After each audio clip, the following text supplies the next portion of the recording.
안녕하세요. 전 아주 찌질하고 유치한 인간과 결혼했던 40대 여자입니다. 한때 전 남편이 꼭 하늘이 제게 준 선물처럼 느껴졌었어요. 절 바라보던 눈은 별이 박힌 듯 반짝거렸고, 제가 부탁을 하면 정말 하늘의 별도 달도 다 따다 줄 것 같은 사람이었거든요. 하지만 마음이라는 건 사람에 따라선 한없이 가벼울 수 있는 거더군요. 전 갈수록 실망스럽게 변해가던 남편과의 결혼 생활을 아주 후련하게 정리해버리고 말았습니다. 이젠 웃으며 말할 수 있지만 당시엔 너무 화가 나고 이가 갈려던 제 이야기 한번 들어봐 주시겠어요? 전 군단위 지방에서 초중고를 모두 졸업하고 평범한 대학을 나와 서울에서 평범한 직장인으로 살기 시작했습니다. 친정 부모님은 청가상을 운영하며 저와 남동생을 키워주셨는데 형편이 좋은 편은 아니었지만 정말 사랑이 많은 분들이었어요. 그런 부모님 덕에 큰 구김살 없이 대학까지 졸업할 수 있었다는 사실에 우리 남매는 항상 감사해하며 살았죠. 그리고 부모님께 하나 더 감사했던 건 제 이목구비를 조화롭게 잘 낳아주셨다는 겁니다. 그렇다고 제가 막 연예인처럼 예쁜 건 아니었지만 나름대로 나쁘지 않았던 외모와 털털한 성격 덕분에 인기가 제법 있는 편이었거든요. 그런 제게 그 어떤 남자들보다 잘해준 사람이 바로 제 남편이었어요. 남편은 영업직으로 일하던 평범한 회사원이었는데 전 연애 시절 데이트하는 내내 제 손으로 운동화 끈을 묶어본 적이 한 번도 없습니다. 남편 항상 저 대신 꾸준히 일을 해주고 제가 발이 너무 아파할 땐 제 구두와 자신의 운동화까지 바꿔 신어준 다정한 사람이었죠. 제게 프로포즈 했을 땐 자신이 더 덜덜 떨다 눈물을 흘렸을 만큼 절 향한 커다란 진심을 보여주었어요. 그런 남편과 함께라면 전 평생 웃음을 잃지 않고 살 수 있을 줄 알았습니다. 얘가 자기가 하기 싫어서 공부 열심히 안 했던 거지. 마음 잡고 제대로만 했으면 지금 의사 검사 정도는 되어 있을 거다. 그만큼 우리 세연이가 머리가 보통 좋은 게 아니었어. 시댁은 저희가 살던 서울에서 2시간 정도 떨어진 지방에 있었습니다. 시몬 주부였고 시분 건물 경비를 하고 계셨어요. 또 시부모님 댁엔 저보다 4살이나 어린 시누이가 시부모님 집에서 직장 생활하며 함께 살고 있었죠. 시부모님은 장남인 남편에 대한 자부심이 남다른 분들이었는데요. 저처럼 평범한 직장인일 뿐이던 남편이 실은 판검사감이었다느니 우리 세연이가 너한테 그렇게 목을 맸다는데 실은 네가 운이 좋은 여자였다느니 하는 말씀을 웃으며 많이 하셨죠. 특히 시모가 시누이보다 남편을 많이 아끼셨다고 하더라고요. 그렇다고 절 싫어하거나 하신 건 아니었기에 초반엔 그냥 내내하며 잘 지낼 수 있었답니다. 남편 또한 저희 친정 식구들과 잘 지냈었고요. 그렇게 우린 별 문제 없이 2세 계획도 세웠는데요. 남편은 꼭 아이 둘 이상은 낳고 싶어 했고 아이를 낳으면 제가 주부가 되길 바라더라고요. 난 당신 고생하는 거 싫어. 애 낳으면 편하게 집에서 애 보고 살림만 했으면 좋겠어. 내가 당신도 애도 다 먹여 살릴게. 남편과 전 결혼한 지 1년 뒤에 첫 임신에 성공해 연년생 아들과 딸을 낳았는데요. 첫째인 아들을 임신했을 때 남편은 진지하게 제게 전업주부가 되길 권하더라고요. 딸을 임신했을 때도 마찬가지였죠. 절 위해주는 남편의 그 말이 너무 고마웠습니다. 하지만 전 쭉 전업주부로 살 생각은 없었어요.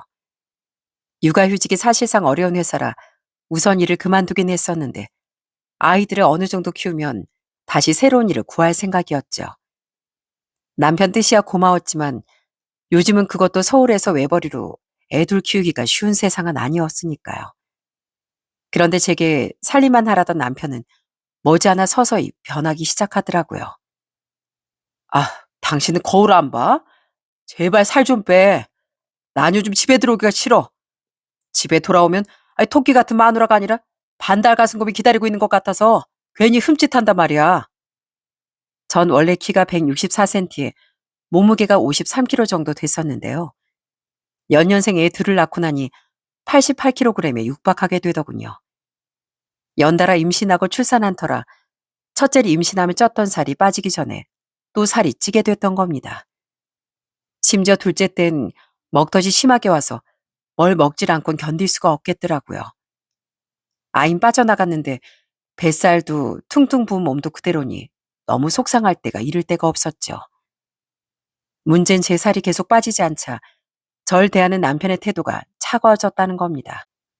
늘 절 보며 빛나던 남편의 눈엔 실망과 냉담함이 들어찼고 절 볼 때마다 남편의 한숨이 늘어갔죠. 가뜩이나 속상한데 말을 믿게 하니 너무 서럽더라고요. 때문에 부부 사이엔 자꾸 다툼이 늘어갔습니다. 나도 알아. 나 살 많이 찐 거. 근데 노력해도 잘 안 빠지는 거 어떡해. 내가 게으름 떠느라 이렇게 된 것도 아닌데 말을 왜 그렇게 해? 당신 애들 낳느라 내 몸이 이렇게 된 거잖아. 아무리 애 둘이나 낳았다고 해도 세상 모든 여자들이 당신 같지는 않아. TV에 출산한 연예인도 못 봤어? 임신해도 다들 배만 볼록 나오고 출산해도 금방금방 다이어트 하더만. 당신이 살을 못 빼는 거 노력을 제대로 하지 않아서야. 뭐?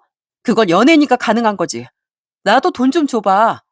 그 사람들처럼 임신 중에도 관리하고 임신 후에도 관리하고 다 할 수 있어. 왜 날 연예인하고 비교해? 왜? 남편은 절 연예인과도 비교하고 친구 아내들도 들먹거리며 몰아세우더군요. 저도 살이 많이 찐 건 인정합니다만 너무 속상하고 억울했습니다. 저도 다이어트를 해보려고 많이 노력했었어요. 아이들을 육아하고 집안일까지 하느라 시간이 없어 밖으로 운동을 다니지 못했었는데요. 그래도 틈틈이 인터넷을 보며 홈 트레이닝을 하고 실내 자전거도 타보았죠. 하지만 그 효과는 미미하더라고요. 좀 돈을 써서 한약 다이어트도 해보고 굶어도 봤는데 그런 방법은 요요 현상이 무섭게 찾아오더군요. 진짜 이게 뭐야? 괴물 같잖아. 거울을 볼 때마다 자괴감이 하늘을 찔렀습니다. 남편까지 돌변하니 그땐 진짜 제 스스로가 괴물처럼 보이기까지 하더라고요. 임신하고 찐 살은 빼기가 그렇게 어렵다더니 그 말이 정말이더라고요. 그리고 그런 남편보다 더 먼저 절 서럽게 만들었던 게 바로 시댁 식구들입니다. 시부모와 시누인 제가 일을 그만둔 후부터 절 무시했거든요. 처음엔 그냥 좀 곱지 않은 눈초리였는데 둘째가 태어난 지 100일도 안 됐을 때부터 특히 시모가 절 닥달하기 시작하더라고요. 넌 일할 생각 안 하니? 맨날 집에서 먹고 놀 생각만 하고? 그러니까 살이 안 빠지지. 안 보세 너 살이 더 찐 것 같은데?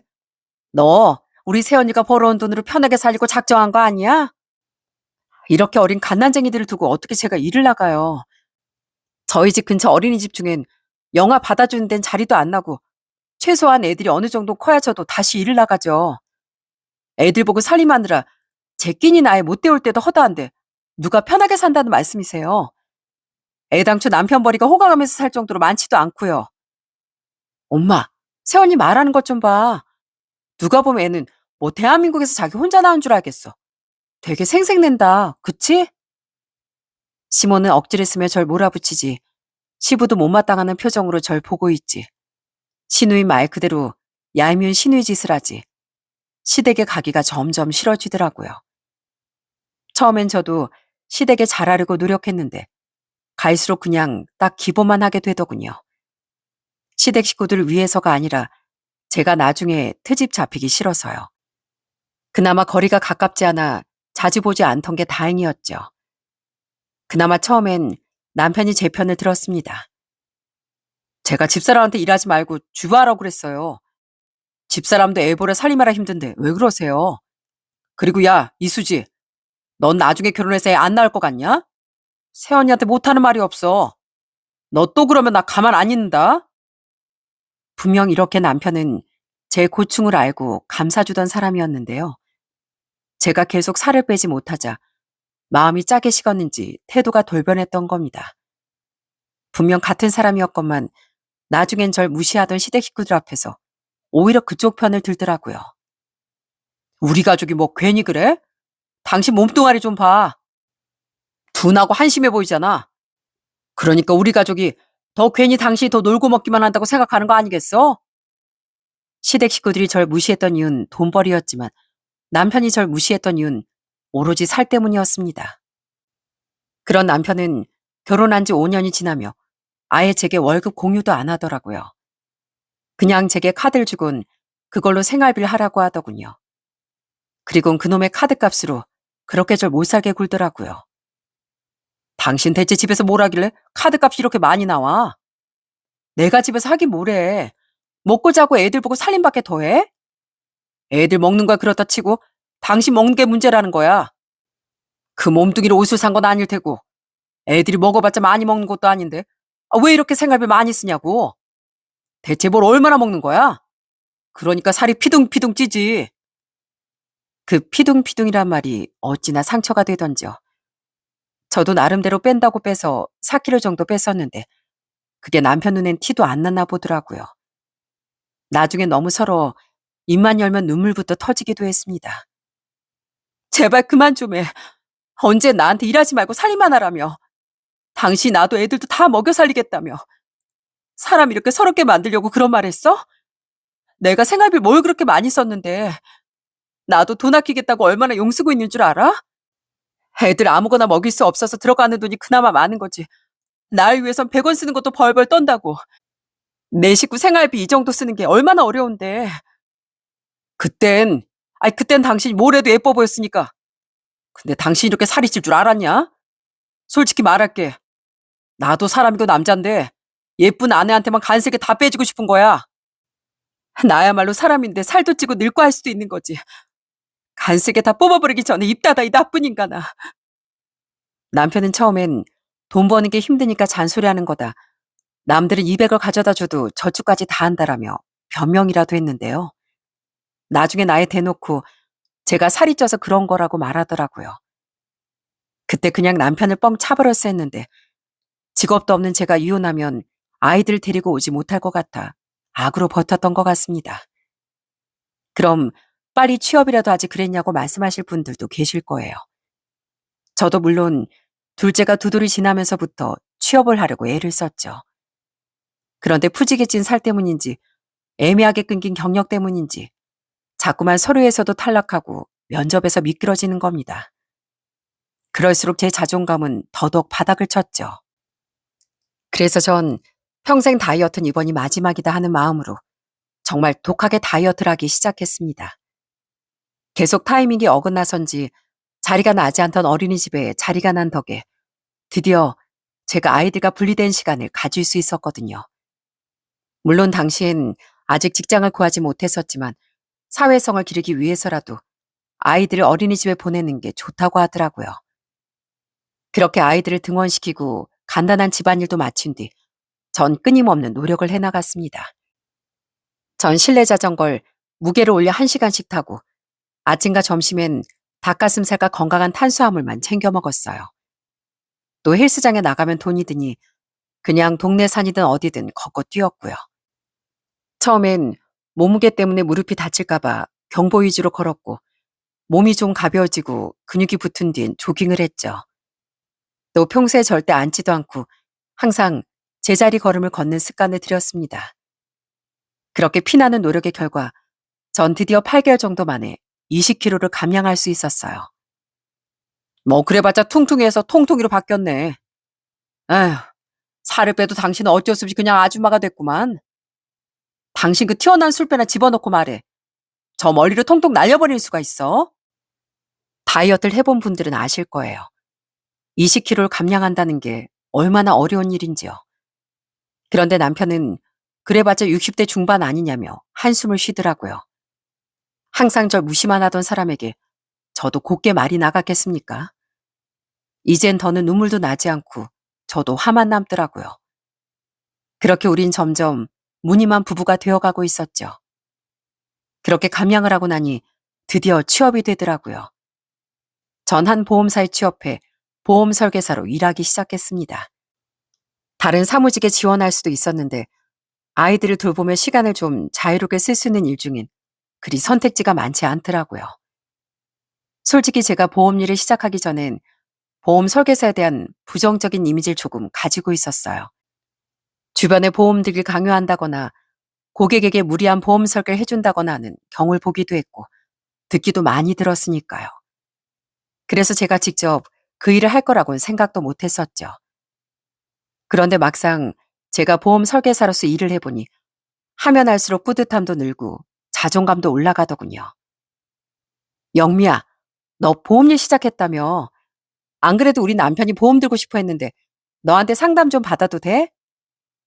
처음엔 영업하기가 쉽지 않았습니다. 친구들에게 보험 좀 들어주라는 부탁도 못했었고요.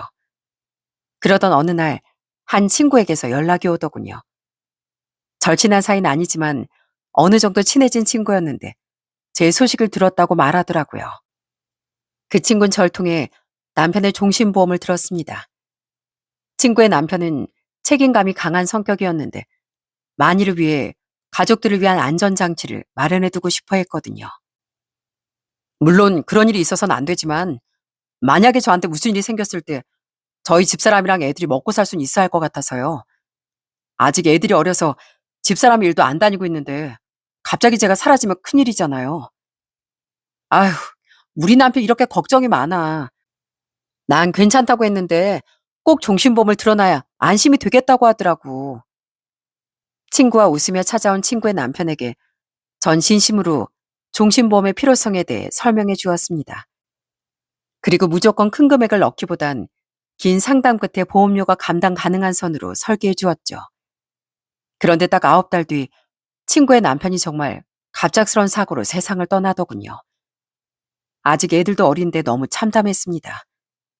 그리고 친구는 장례가 끝난 뒤 제게 전화해 고맙다는 인사를 전하더군요. 장례식까지 와줬는데 내 푸념 하다 돌려보내서 미안해. 너무 정신이 없어서. 그래도 영미야, 널 통해 들어둔 보험 덕분에 정말 나 당장 애들이랑 먹고 살 길이 막막하진 않을 것 같아. 남편도 없는데 돈이 다 무슨 소용이겠냐만 그래도 애들은 키워야 하니까. 정말 고마워. 사실상 제가 직접적으로 뭘 해준 것도 없는데 민망하더군요. 하지만 그와 동시에 보험의 중요성을 새삼 느끼게 되더라고요. 그 이후부터 전 조금 더 제 직업에 대한 자부심을 갖고 일할 수 있었습니다. 그렇게 자부심을 갖게 되니 영업 또한 조금 더 수월해졌죠. 그 친구 외에 20대 후반 들어 처음 보험을 가입한다던 젊은 고객님도 기억이 납니다.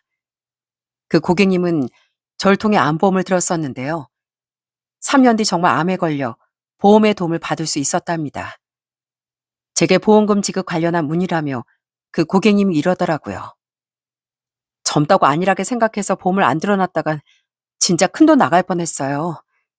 그때 저희 집 가족력을 듣고 암보험이 얼마나 중요한지 설득해 주셔서 정말 감사해요. 그때 정말 다시금 자부심이 넘쳐 흘렀습니다. 그동안 과잉 설계 없이 정직하게 진심으로 일한 보람이 느껴지더라고요. 간혹 보험만 가입시켜 놓고 관리는 하나도 해주지 않는 설계사들도 있는데 전 그러지 않으려 항상 최선을 다했습니다. 서류도 꼼꼼하게 안내해주고 고객이 어려워하는 부분도 처음부터 끝까지 설명하고 직접 챙겨드리곤 했죠. 그렇게 일을 하며 느낀 건 저뿐 아니라 진실되고 좋은 보험 설계사분들이 참 많았다는 겁니다. 가족이나 지인들에게 그냥 부탁도 아닌 강압적으로 무조건 들어달라 하며 강요하는 몇몇 사람들 때문에 그래서 보험 설계사가 욕먹는 거지. 고객에게 진정성 있게 다가가는 좋은 보험 설계사들도 정말 많더라고요. 너 우리한테 뭐 보험 들어달라 할 생각 추호도 하지 마라. 아휴, 하고 많은 직업 중에 하필 보험파리가 뭐니? 우리 아들 면한석에 보험파리가. 아유, 정말 마음에 안 들어. 보험파리도 결국 영업인데 남편도 영업쟁이 아닌가요? 남편이나 저나 독인 객인이죠. 보험 들어달라고 할 생각 추호도 없으니까 제발 사람 좀 그만 무시해 주세요. 저도 저희 집에선 귀한 딸입니다, 어머님. 그렇게 열심히 일했건만 시댁 식구들은 여전히 절 무시하더군요. 절 보험팔이라고 부르며 창피해하고 무시했죠. 애초에 전 시댁 식구들에겐 보험 권유의 보자도 꺼낸 적이 없었는데 말입니다. 친구들에게도 그런 말을 안 꺼냈던 제가 껄끄러운 시댁 식구들에게 그런 부탁을 했을 리가 있을까요? 심지어 전 남편에게도 보험 권유를 하지 않았는데요. 남편에게 뭘 바라지도 않았지만 애초에 남편은 자기 건강에 지나친 자신감을 가지고 있었거든요. 난 타고난 통뼈에 감기 한번 걸리는 것도 힘든 사람이야. 나한텐 어떤 약을 팔아도 씨알이 안 먹히니까 쓸데없는 말 하지 마. 나 말고 다른 사람 통해서라도 제발 보험은 좀 들어. 지금이야 건강하지. 당신 나중에 진짜 후회한다. 남편이 든 건 기본적인 실비보험뿐이었기에 전 다른 보험사에라도 연락해 가입 좀 하라고 몇 번이나 말했습니다. 남편과의 사이가 멀어졌어도 같이 아이들을 낳고 산 사이였으니 그만한 의리는 있었거든요. 심지어 보험은 결혼 초부터 들어라 들어라 아예 노래를 부른 부분이었지만 남편은 벽창호가 따로 없었죠. 나중에 인상같이 쓰며 거절하길래 나도 모르겠다 싶어 더는 권유하지 않았어요. 이렇게 전 누구에게 그 어떤 강요도 없이 제 노력으로 실적을 쌓아나갔습니다. 친정 식구들은 제가 보험을 시작했다고 하니 먼저 보험을 하나씩 들어주어 도움을 받았지만 그 외엔 정말 오롯이 제 힘으로 쌓아간 실적이었죠. 그렇게 일을 시작한 지 3년쯤 지나자 전 저희 지점에서 보험 왕 자리에 오를 수 있었어요. 와, 보험쟁이들 받는 돈이야 다 거기서 거긴 줄 알았더니 내가 이렇게 당신 덕을 볼 줄은 몰랐네. 너무 좋다. 보험사마다 실적이 좋은 설계사들을 시상하는 연도 대상이란 행사가 있는데요. 전 거기서 수상한 덕에 포상으로 가족과 해외여행도 갈 수 있었답니다. 솔직히 얄미운 남편간 가고 싶지 않았어요. 하지만 아이들에게 추억을 쌓아주고 싶더라고요. 절 도와주지도 않고 항상 시댁 식구들과 함께 절 보험팔이라고 무시했던 남편은 막상 여행을 가자 애들보다도 더 신나하더라고요. 그러면서도 절 은근히 깔보는 말투가 거슬려 실수인 적 한 번은 발을 걸어버리고 말았죠. 물론 일을 시작하며 전 돈 관리를 따로 했습니다. 남편이 제게 수입조차 말해주지 않았으니 저도 제 수입은 따로 관리했던 거예요. 그런데 제가 승승장구하는 것 같자 남편은 서서히 제 벌이에 관심을 가지더군요. 생각해보니까 부부끼리 돈 관리 각자 한다는 건 불필요한 일인 것 같아. 전에야 나 혼자 벌어서 그랬다지만 이제 뭐 당신도 버니까 우리 다시 합쳐서 관리할까? 아니, 난 지금 너무 좋은데 지금처럼 생활비만 각주라고 알아서 써. 아무 문제 없잖아. 정이 없잖아, 정이.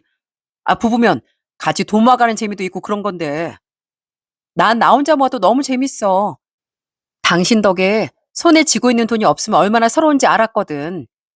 그래서 요즘 아주 사는 맛이 나. 당신도 당신 알아서 모아. 내 돈은 관심 끄고. 정말 가짠다고 생각했습니다. 그런데 그런 모렴친 남편뿐만이 아니었어요. 누가 가족 아니랄까봐 시댁 식구들도 똑같더라고요. 남편이 제가 보험왕이 됐다는 말을 했을 때부터 시부모와 시누인 은근슬쩍 돈 이야기를 꺼내기 시작했죠. 군뱅이도 구르는 재주가 있다더니 너 제법이다. 솔직히 너 그동안 딱히 우리한테 효도했달 것도 없는 거 알지? 내가 효도할 기회 좀 줄 테니까 이번에 우리한테 점수 좀 따봐. 솔직히 그동안 너 며느리로서 점수 빵점이었어. 시모와 시분 은근슬쩍 눈을 반짝이며 유럽 패키지 여행이니 요즘엔 금테크가 대세니 금을 현물로 받고 싶다느니 이런 말을 하더군요. 시누인 아예 대놓고 용돈 좀 달라고 성하였고요. 제가 시댁 식구들이 뭐가 예쁘다고 그런 말을 들어주겠습니까? 딱 잘라 거절하는데도 그들은 탐욕스런 태도를 버리지 못하더라고요. 심지어 시몬 제게 아예 식당까지 차려줬음 하는 뉘앙스를 대놓고 풍겼습니다. 시몬 전부터 식당을 열고 싶어 했거든요. 당연히 전 예전에도 그때도 결사 반대를 했었지만요. 물론 차려줄 생각도 없었지만 근본적으로 시몬은 정말 음식을 못했으니까요. 왜 보통 엄마 손맛이라고 하면 맛이고 정겨운 맛을 떠올리잖아요. 그런데 시모의 음식은 객관적으로 정말 맛이 요상했어요. 맛이 없기도 했지만 신기하기도 한 시모만의 고집이 느껴지는 맛이랄까요? 남편과 시부 시누인 시모의 손맛에 익숙해져서 그냥저냥 먹는 것 같은데 절 포함한 다른 시가족 친척들은 시모의 음식을 영 반기지 않는 편이었죠. 우리 어머니 음식이 뭐가 어때서 나름대로 매력 있고 희수성 있는 맛이야. 당신도 요식업에 대해 잘 알지도 못하면서 왜 안 된다고만 해. 그러지 말고 이참에 며느리들이 한 번 해드려. 당신이 얼마나 버는지 모르겠지만 상도 받고 보호망도 될 정도면 그 정도 해줄 수 있잖아. 당신 일 시작하기 전까진 내 덕에 편하게 먹고 살았잖아. 요식업의 요자도 모르는 나라도 어머님 음식이 안 먹힌다는 것 정도는 알아. 그리고 뭐 편하게 내가 먹고 살았다고? 당신하고 당신 가족이 하도 뭐라고 해서 우울증에 걸릴 판이었는데 무슨 뚱딴지 같은 소리야?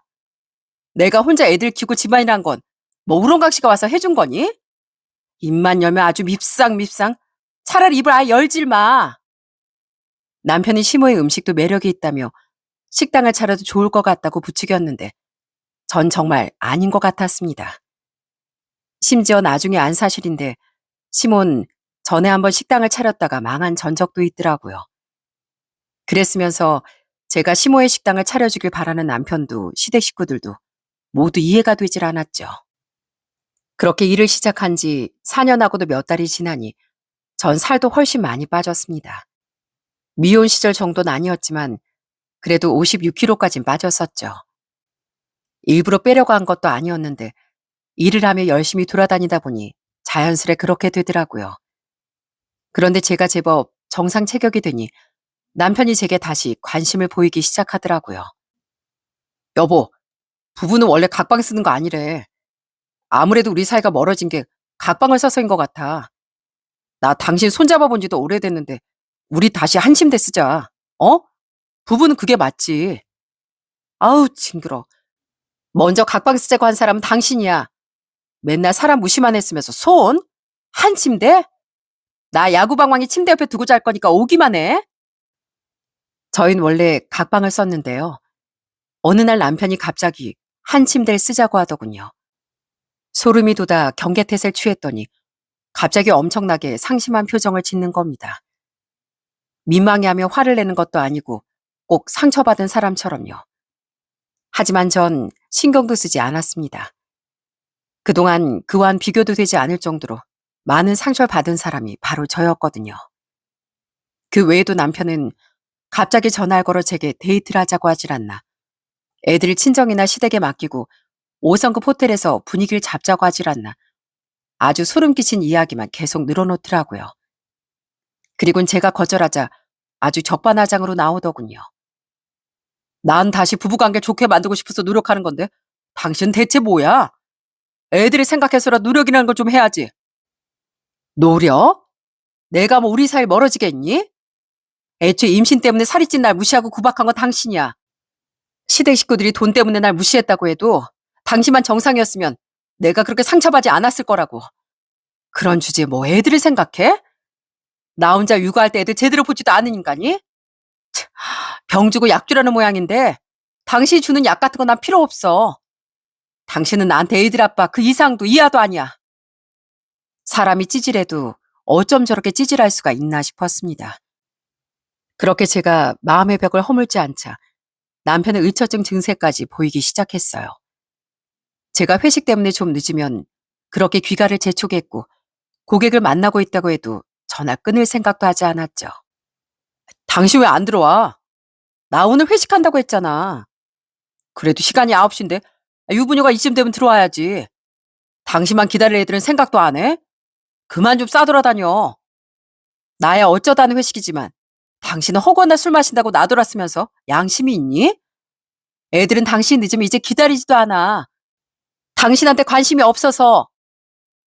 여보, 당신 지금 만난다는 고객이 혹시 남자야? 젊어? 설마 당신 바람 피고 다니는 거 아니지? 지금 와서 확인하던가 그럼. 그리고 내가 바람 피우는 게 아닌 거 확인되면 당신 그날로 저승사자랑 하이파이브 하러 가는 줄 알아. 그러니까 제발 그만 좀 집착해. 차라리 서로 무관심하게 살았으면 중간이라도 갔을 텐데 정말 환장하겠더군요. 몇 년 동안 절 집에 있는 리모컨보다 못하게 보던 사람이 이러니 그게 더 괴롭더라고요. 그렇게 제가 벌이도 공유하지 않고 시댁 식구들도 도와주지 않으면서 자신의 집착까지 받아주지 않으니 남편은 갈수록 불만이 넘쳐갔습니다. 제게 일부러 비꼬아서 말하며 심보가 뒤틀린 모습을 보이더라고요. 당신 살이 빠져봤자 아줌마야. 당신 아직도 처녀적 인기가 그대로일 것 같지? 별로 날씬한 것도 아니면서 괜히 멋부린다고 원피스 같은 건 입을 생각도 하지 마. 아줌마가 꼴에 멋내고 다닌다고 사람들이 다 욕해. 반사. 아, 이 여자가 진짜 초딩도 아니고 사람 무시해? 당신하는 꼬락서니가 더 유치해. 그래서 똑같이 유치하게 받아쳐준 것뿐인데 뭐가 어때서? 당신 아무래도 수상해. 당신 바람났지? 맞지? 마음대로 떠들어. 난 잘 테니까. 남편은 제게 가스라이팅을 하며 절 까내리고 제가 원하는 반응을 보이지 않으면 바람난 게 확실하다며 펄펄 날뛰더군요. 저도 나중엔 지쳐서 똑같이 유치하게 나갔더니 남편은 아주 개거품을 물었죠. 그렇게 이 결혼은 아니라는 생각이 점점 강해지던 어느 날이었습니다. 아우 진짜 가뜩이나 나 오늘 늦잠 잤는데 뭐가 이러냐. 그날은 토요일로 전 고객과 약속 때문에 외출을 하려고 했는데요. 근데 하필 타이어에 문제가 생겨 제 차가 퍼진 겁니다. 어떻게 해서든 고객과의 약속은 지켜야겠기에 발을 동동 구르던 전 우선 남편 차를 끌고 나가려고 했습니다. 주말이라 집에서 쉬고 있던 남편은 뭔가 의미심장한 웃음을 지며 선뜻 차 키를 건네주더군요. 왜 저러나 싶어 미심쩍었던 전 우선 남편 차에 탔는데요. 타자마자 조수석에 웬 서류 봉투가 하나 보였습니다. 전 아무 생각 없이 그 봉투를 열어봤어요. 이게 뭐야? 상가 계약서? 이 인간 끝내 어머님한테 식당 차려드린 건가? 그건 보증금 몇천만 원짜리 부동산 상가 계약서였습니다.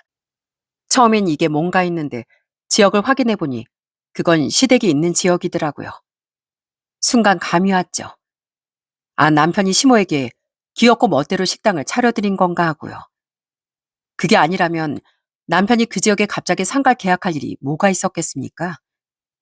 아무리 서로 돈은 각자 관리하고 있었다지만 그런 큰돈을 상의도 없이 썼나 싶어 기분이 좋지는 않더라고요. 하지만 평소 남편에 대한 기대가 없어도 너무 없었기에 화가 나지도 않더군요. 우선 고객을 만나고 돌아온 전 남편에게 그 서류 봉투를 내밀며 물었습니다. 이 상가 계약서 당신 차 조수석에 있더라? 이거 뭐야? 나한테 말도 없이 어머님 식당 차려드린 거야? 맨날 나한테 차려달라 하시더니. 맞아. 내가 내 돈으로 어머니한테 효도하겠다는데 뭐 문제라도 있어? 당신이 해드리기 싫다니까 나라도 해드린 거 아니야. 당신이 돈 달리 따로 하자며. 그래서 말 안 한 건데 뭐. 이런 게 싫으면 돈 관리 같이 하던가. 뭐 부부가 부부 같지도 않으니까 이런 마음 상한 일이 생긴 거 아니야? 전 그리 길게 묻지도 않았는데요. 남편은 꼭 대답을 준비한 사람처럼 술술 말을 이어가더라고요. 아까 전에 의미심장한 웃음과 함께 말입니다. 그때 알았습니다. 물론 계약서를 저 보라고 그곳에 두진 않았을 겁니다. 제가 남편 차를 탈 줄은 몰랐을 테니까요. 하지만 남편이 절 약올리기 위해 멋대로 시모에게 식당을 차려주었고 제가 조수석에 있던 계약서를 발견할 것도 예상했다는 건 잘 알겠더라고요. 그랬기에 남편은 그런 찌질한 웃음을 지었던 거죠. 그 유치한 모습의 순간 환멸이 났습니다. 제가 어쩌다 이런 인간과 결혼을 했나 싶어서요. 그래서 전 대수롭지 않은 말투로 이렇게 대답했죠. 그래? 알았어. 뭐? 그게 다야? 효도 잘했네. 제 순순한 태도에 당황한 건 오히려 남편이었습니다. 그러거나 말거나 전 씻으러 화장실로 들어가 버렸죠. 그리고 그로부터 한 달 뒤 전 남편과 똑같이 제 마음대로 친정 부모님께 효도를 실행했습니다. 어때요, 엄마, 아빠? 여기 마음에 드세요? 아니, 정말 영민이가 여길 우리한테 사준다고? 아유, 하지만 어떻게 우리가 이렇게 큰 선물을 받는다니. 저 돈 많이 벌었어요. 지금의 제가 있는 건 두 분 덕분인데 이 정도 효도는 꼭 해드리고 싶었다고요. 그러니까 여기 마음에 드시면 바로 계약해요. 네? 전 그날 부모님을 친정 있는 지역의 한 브랜드 아파트에 모시고 갔습니다. 저희 부모님은 굳이 이사하기 돈이 아깝다며 그때까지 낡은 주택에 살고 계셨어요. 그래서 한 번씩 집에 내려갈 때마다 저희 부모님도 새로 지은 깨끗한 아파트에 사시면 얼마나 좋을까 하고 생각했었죠. 그동안 저와 동생 내외가 두 분을 챙긴다고 챙기긴 했지만 그 집 자체가 너무 염려스러웠거든요. 겨울이면 찬바람이 불청객처럼 찾아들고 아직도 기름 보일러를 떼던 집이었으니까요. 부엌도 너무 낡아 엄마 고생이 이만저만이 아니었죠. 전 평생 자식들 키우느라 고생하신 부모님께 아파트를 선물해드리기로 했던 겁니다. 남편이 먼저 멋대로 자기 가족을 챙겼으니 저도 이때다 싶어 평소 하고 싶었던 효도를 질러버리기로 한 겁니다. 보험 일을 5, 6년 정도 하고 나니까 돈이 꽤 모였었거든요. 어차피 두 분이 사실 집이라 큰 평수는 아닌 25평짜리 아파트를 보여드렸는데요. 군단이 작은 지방이라 집값이 비싼 건 아니었지만 신축 아파트라 그래도 값이 꽤 되더라고요. 그래서 부모님은 선뜻 아파트를 선물 받길 미안해 하시더군요. 하지만 들뜬 표정은 감추지 못하셨죠. 결국 신랑이 그때 아빤 이렇게 말씀하셨어요. 고맙다 영미야. 우리가 딸 하나 잘 둔 덕에 이런 호강을 하는구나. 그럼 이 집은 고마운 마음으로 받으마. 다만 명인 그냥 우리 말고 네 명의로 해두렴. 왜요? 그냥 아빠는 엄마 명의로 하세요. 그래도 명색이 선물인데 이건 꼭 임대 같잖아요. 임대면 어떻고 자가면 어떻겠니? 우리 명의까지 부담스러워서 싫다. 우리가 이 집 깨끗이 쓰다 토로 돌려주마. 두 분은 자신들이 편하게 살기만 하면 되지 명의까진 필요 없다며 끝까지 제 앞으로 아파트 사길 바라셨습니다. 그게 상관없는 문제였기에 전 그렇게 제 명의로 부모님께 집을 해드릴 수 있었네요. 물론 대출을 아예 끼지 않을 수는 없었지만 부모님께 그만한 선물을 해드릴 수 있다는 것 자체가 너무 뿌듯했죠. 우선 전 그날 바로 아파트를 계약한 뒤 서울로 돌아왔습니다. 그리고 남편 보란 듯이 부동산 계약서를 식탁 위에 올려뒀어요. 그러자 계약서를 발견한 남편이 두 눈이 휘둥그레진 채 묻더라고요. 이거 뭐야? 지역을 보니까 처가 있는 지방이잖아. 당신 설마 장인 장모님께 집회해드렸어? 어, 당신도 어머님한테 멋대로 효도했잖아. 나도 그래서 우리 엄마 아빠한테 아파트 하나 해드렸어. 안 그래도 부모님께 집 하나 꼭 해드리고 싶었는데 당신이 먼저 효도 마음대로 알아서 하는 거라고 하니까 오히려 마음이 편하더라고. 전 너무 놀라 어버버하던 남편을 향해 대수롭지 않게 대답해줬습니다. 하지만 남편은 이젠 손까지 덜덜 떨며 입을 다물질 못했어요. 뭐? 아니, 이게 대체 얼마야? 당신 미쳤어? 미치긴 뭘 미쳐. 내가 내 돈으로 내 부모님께 효도한 게 왜 미친 짓이야? 지금 장난해? 난 보증금 몇천 주고 월세 얻어들인 건데 당신 아예 억 단위를 지불한 거잖아. 어떻게 이런 큰 돈을 아무 상의도 없이 쓰냔 말이야. 버는 만큼 해드린 거지. 내가 능력이 되니까 해드린 건데 뭐가 문제야? 당신도 해드리고 싶으면 시댁에 새 집도 해드리고 아예 건물도 얻어드려. 난 상관 안 해. 이제 우린 그럴 사이가 아니게 될 거거든. 뭐? 그건 또 무슨... 자, 이게 당신의 앞날이고 앞으로 우리가 갈 길이야. 그때 제가 남편에게 뭘 건넸는지 여러분도 예상하시겠죠? 네, 맞습니다. 제가 아주 후련한 마음으로 남편에게 짐작 떠맡기듯 건넨 건 바로 이혼 서류였어요. 전 부모님께 집을 해드리자고 결심한 순간 이혼도 함께 결심했었거든요. 그전에도 이혼 생각이 많았지만 이혼이란 말을 입에 올리는 순간부터 복잡하고 골치 아픈 일이 많아질 걸 예상했기에 그 말을 꺼낼 적절한 타이밍만 보고 있었습니다. 일도 바쁘고 육아 집안일까지 하느라 고됐으니까요.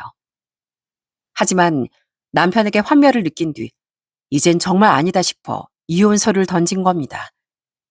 그러자 남편은 아예 발광을 하기 시작하더라고요. 대체 이게 뭐 하는 짓이야? 모든 일에 순서가 있는 거야. 근데 혼자 멋대로 아파트를 계약하고 오더니 이제 이혼까지 하자고? 당신 결혼이 우스워? 아니, 안 우습고 어떻게든 책임을 지려고 했으니까 이만큼이나 당신 같은 인간이랑 산 거야. 애들이 받을 상처도 충분히 고심해보고 사람처럼 보이지도 않던 당신이랑 그래도 한 지붕 아래 살려고 노력한 거라고. 근데 난 당신처럼 유치하고 찌질한 인간이랑 더는 못 살겠어. 살찌고 돈 못 번다고 무시하더니 갑자기 의처증을 보이질 않나? 원하는 걸 안 들어준다고 심술을 부리질 않나? 난 인생을 같이 살아나갈 성숙한 짝이 필요했던 거지. 우리 애들보다 정신 연령이 낮은 당신 같은 사람은 남편으로 필요 없어. 그러니까 당신은 나랑 이혼하고 얼굴 몸에 끝내주는 여자 다시 만나든지 말든지 알아서 해. 애들은 당신보다 훨씬 능력 좋은 내가 데려갈 거니까. 전 그런 남편에게 마지막으로 속에 맺혔던 한을 풀듯 다다다 쏘아붙였습니다. 남편과 더는 간정싸움을 하고 싶지 않으니 처음이자 마지막이라는 마음으로요. 남편은 그런 제게 이혼은 못한다며 거의 바닥에 드러눕다시피 하더라고요. 하지만 소용이 없자 갑자기 눈물을 뚝뚝 흘리는 겁니다. 그리곤 정말 어처구니 없는 말을 하는 거예요. 왜 이렇게 내 마음을 몰라줘? 난 그냥 당신한테 관심 받고 싶어서 멋대로 어머니 가게도 얻어드리고 심술 부린 건데. 그래, 당신 살쪘다고 구박한 거 미안해. 근데 마음이 안 가니까 말도 곱게 안 나오는 건 어쩔 수 없었단 말이야. 근데 당신이 다시 살 빠지고 나니까 너무 불안했다고. 차라리 내가 신경 안 쓰게 다시 살이라도 찌지. 당신 맨날 화장하고 곱게 차리고 다니니까 내가 얼마나 불안했는 줄 알아? 그래서 심술 좀 부린 건데 이혼하자니 이건 너무하잖아. 애초에 당신 날 진심으로 아꼈다면 살찐 날 구박하긴커녕 안쓰러워했을 거야.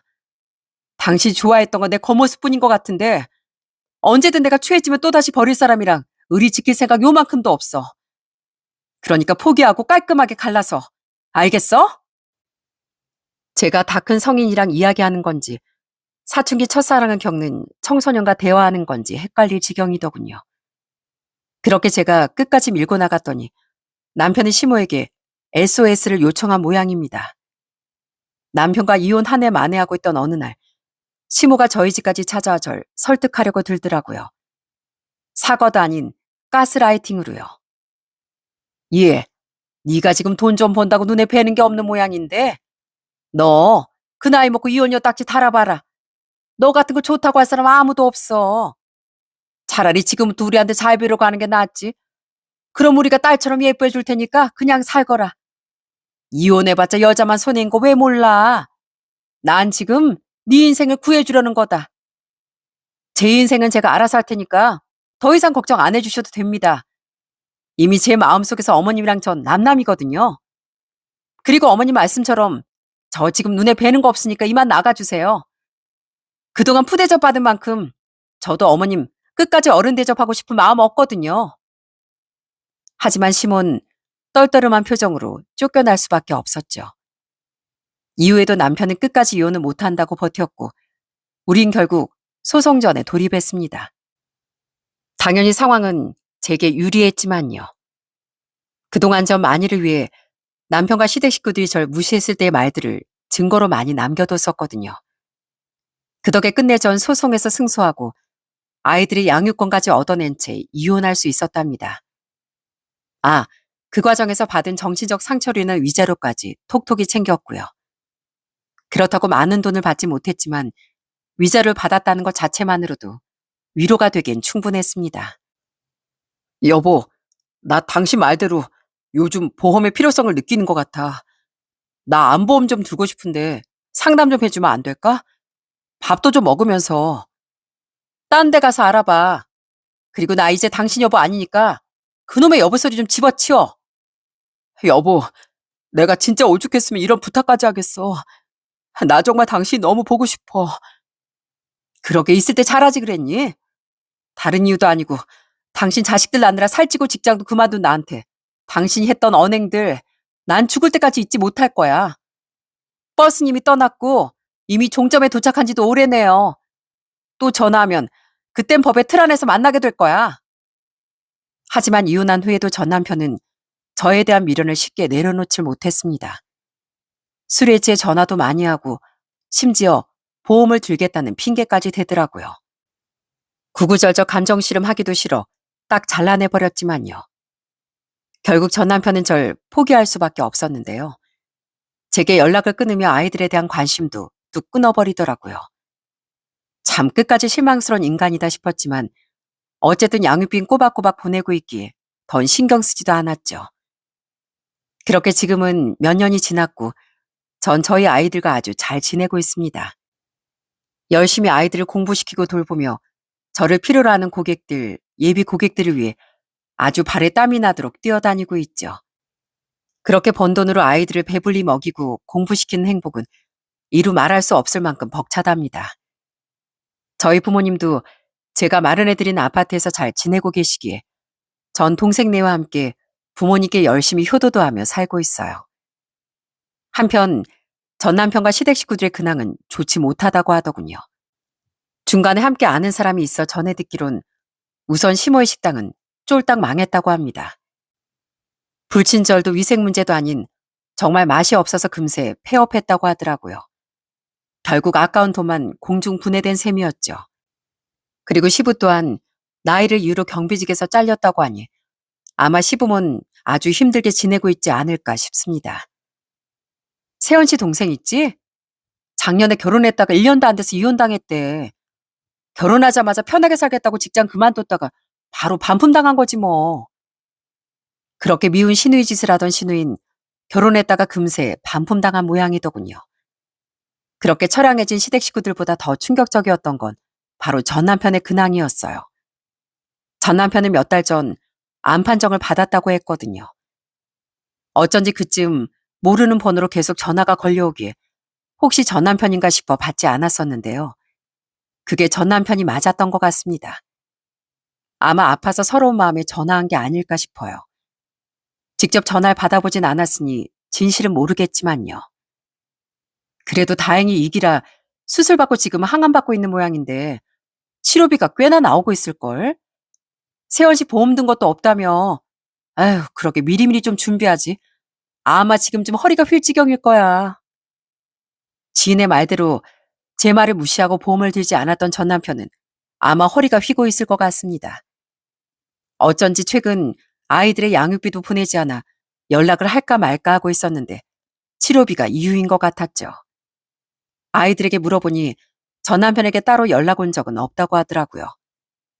아이들의 번호를 모르는 건지 염치가 없어서 연락을 못하는 건지 모르겠지만 우선 아이들이 아빠를 별로 보고 싶어 하지 않기에 굳이 먼저 연락을 취하지 않으려 합니다. 아이들의 마음이 가장 중요하니까요. 앞으로 전 남편과의 양육비 문제를 어떻게 해결하게 될지 모르겠습니다. 그래도 아이들의 아빠니 우선 치료비부터 해결하게 둘 것 같네요. 그게 아이들을 위한 일이니까요. 그렇게 풍비박산난 전 남편과 그 지방간 별개로 전 앞으로도 지금껏 해온 것처럼 잘 살아나가려고 해요. 비록 이혼은 했지만 제겐 아이들과 친정 식구들이 있으니 아주 든든한 마음으로 말이죠. 여러분, 세상엔 배우자의 외모나 상황이 변함으로 인해 변심하는 사람들이 적지 않은 걸로 알고 있습니다. 물론 사람이니 마음이 변할 수는 있겠죠.